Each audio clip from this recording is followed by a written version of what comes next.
রবিবার, আর রবিবারের দিন দেখেন এই পুরো ফ্যাক্টরিটা বন্ধ, আর আমরা রিপেয়ারের কাজ করতেছি। কোনো মেশিন টেশিনই চলতেছে না আজকে। আর আমরা হলে এই চুটে দরজা পাসান করতেছি। যে আমার বড় ভাই সাথে উপরে অক্সি দিয়ে কাটতেছে, আর আমি নিচে আরে হেল্প করতেছি।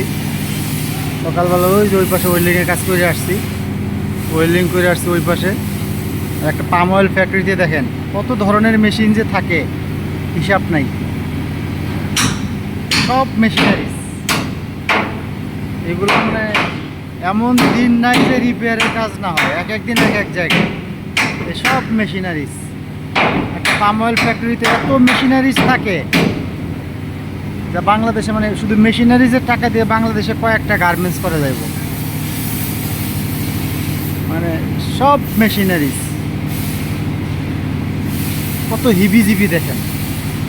এই হিবিজিবির ভিতরে এই রিক্সের জায়গাতে কাজ করতে হয়। পাম অয়েল কোম্পানিতে যারা কাজ করে তারাই জানে পাম অয়েল কোম্পানিতে কাজ করা কতটা রিক্স। এই রিক্সের ভিতরে কাজ করতে হয় আমাদের।